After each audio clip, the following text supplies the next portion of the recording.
Hello students, welcome to Gyanjyoti coaching centre. Gyanjyoti coaching সেন্টারের পক্ষ থেকে তোমাদের সকলকে জানাই আরও একবার স্বাগত।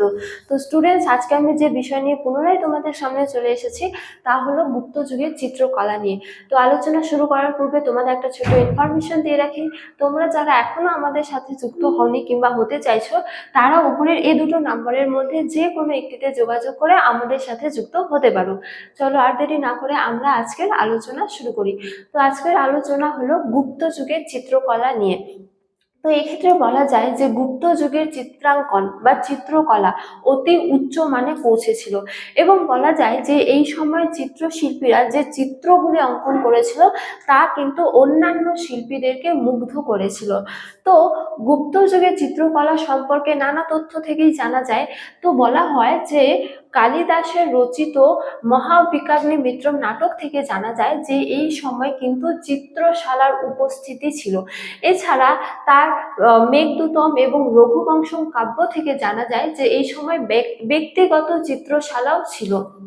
তো গুপ্ত যুগের চিত্রকলার এক অন্যতম শ্রেষ্ঠ নিদর্শন হলো অজন্তা গুহা।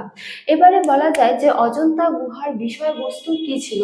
তো এক্ষেত্রে বলা যায় যে অজন্তা গুহার প্রধান বিষয়বস্তু ছিল গৌতম বুদ্ধ এবং তার বৌদ্ধ ধর্ম, কিন্তু এর পাশাপাশি নানা বিষয়বস্তু যেমন রাজপ্রসাদ, রাজকন্যা, তারপরে রাজা, এছাড়াও পশু পাখি, ফুল, তারপরে সন্ন্যাসী, ভিক্ষুক, নানা বিষয়বস্তু কিন্তু এই অজন্তা গুহায় স্থান পেয়েছে।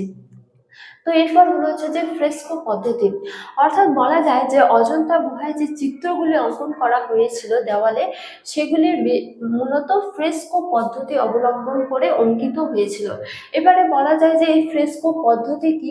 তো এক্ষেত্রে বলা যায় যে প্রথমে একটা বজ্রলেপ তৈরি করে গুহার দেওয়ালে সেই লেপ প্রদান করা হতো, লেপ দিয়ে একটা আস্তরণ তৈরি করা হতো, এবং এই যে বজ্রলেপ, এই বজ্রলেপটি কি দিয়ে তৈরি করা হতো তা মূলত কর্দম, গোময়, এছাড়া পাথরের টুকরো কিংবা ধানের যে তুষ হয় সেই তুষ দিয়ে এই বজ্রলেপটা তৈরি করে প্রথমে গুহার দেওয়ালে সেই বজ্রলেপ দিয়ে একটা আস্তরণ তৈরি করা হতো, তারপরে আবার চুনের লেপ দেওয়া হতো, অর্থাৎ বজ্রলেপের ওপরে আবার চুনের লেপ।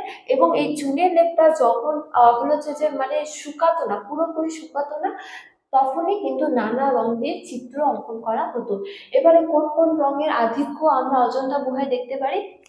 তো বলা যায় যে অজন্তা গুহায় মূলত সাদা, কালো, লাল, নীল, হলুদ এবং সবুজ রঙের আধিক্য দেখা যায়।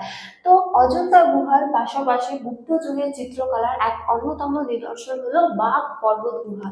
তো বাঘ পর্বত গুহার যে চিত্রগুলি এবং অজন্তা গুহার যে চিত্রগুলি তা কিন্তু একই নয়, হুবহু এক নয়, তার মধ্যে কিন্তু নানা পার্থক্য রয়েছে। তো স্টুডেন্টস, এই ছিল আজকে আমার আলোচনার বিষয়। তোমাদের ভিডিওটি ভালো লাগলে অবশ্যই ভিডিওটি লাইক করে কমেন্ট করো, এবং আমাকে অবশ্যই কমেন্ট করে জানিয়ে তোমাদের ভিডিওটি কেমন লেগেছে। তোমাদের সাথে দেখা হবে অন্য এক ভিডিওতে, অন্য এক টপিক নিয়ে। ততক্ষণ ভালো থাকো, সুস্থ থাকো। Thank you.